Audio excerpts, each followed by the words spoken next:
حضرت مالک بن الحویرث رضی اللہ تعالیٰ عنہ سے روایت ہے، آپ فرماتے ہیں کہ میرے چچا زاد بھائی نبی کریم علیہ الصلوۃ والسلام کی خدمت میں حاضر ہوئے اور آ کے عرض کی کہ یا رسول اللہ میں سفر پر جا رہا ہوں، تو سرکار سے مشورہ اور سرکار سے دعا لینے کے لیے حاضر ہوئے۔ سفر پر جانے سے پہلے اپنے بڑوں سے ملاقات کر کے الوداع اور برکت اور دعا لے کر جانا یہ صحابہ کرام کی سنت ہے۔ تو آپ نے فرمایا، سرکار نے، جب تم سفر پر روانہ ہو تو سفر کے دوران جب نماز کا ٹائم آئے تو اذان و اقامت کہا کرو۔ اذان بھی کہنا جہاں بھی رکو، ظاہر اس زمانے میں سفر اونٹوں پر ہو رہا تھا یا گھوڑوں پر ہو رہا تھا، جہاں پڑاؤ ڈالنا ہے نماز کے لیے وہاں پہ اذان بھی دے دینا اور اقامت کہہ کے نماز پڑھنا۔ اور جو تم میں بڑا ہو وہ امام بنے،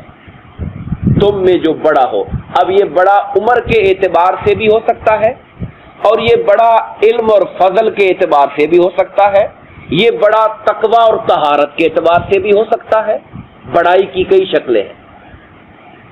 ویسے اگر ہم فقہا کی کتابیں اٹھائیں تو امامت کے اعتبار سے سب سے زیادہ اہل کہا گیا جو عالم بالسنہ ہو، سنت کا سب سے زیادہ علم رکھنے والا، پھر اس کے بعد جو ان میں سب سے اچھی قرات کرنے والا، پھر اس کے بعد جو ان میں سب سے بہتر تقوی و طہارت کا اختیار کرنے والا۔ یہ درجہ بدرجہ امامت کے حوالے سے ترجیحات ہوا کرتی ہے۔ یہی بات سرکار نے ایک اور موقع پر فرمائی کہ نماز اس طرح ادا کرو جس طرح تم مجھے ادا کرتے ہوئے دیکھتے ہو، اور جب نماز کا وقت آئے تو تم میں سے کوئی آدمی تمہارے لیے اذان کہے، پھر تم میں جو بزرگ و افضل ہو وہ امام بنے۔ اچھا، جب اذان کی بات آئی تو یہ نہیں کہا کہ جو تم میں افضل ہو وہ اذان کہے، امام کے لیے یہ بات شرط لگائی، اذان کے لیے شرط نہیں لگائی۔ اذان کوئی بھی دے دے تو اذان کا حق ادا ہو جاتا ہے، صرف اتنا شرط یہ ہے کہ اذان دینے والا وقت کو پہچاننے والا، اسے ٹائم کا پتہ ہو،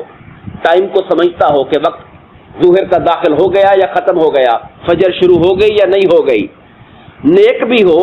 دیندار بھی ہو، آواز اچھی رکھنے والا ہو، خوش الحان ہو، اور سب سے بڑھ کر یہ کلمات اذان کے جو کلمات ہیں ان کا تلفظ صحیح ادا کرتا ہو۔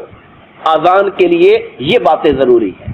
مگر جب امامت کی بات آتی ہے تو وہاں پر کہا جاتا ہے کہ علم میں، تقوی میں، طہارت میں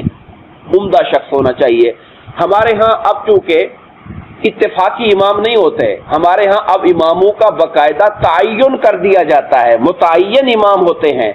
تو اس صورت میں جب امام کا تعین کیا جاتا ہے تو یہ انتظامیہ کی ذمہ داری ہوتی ہے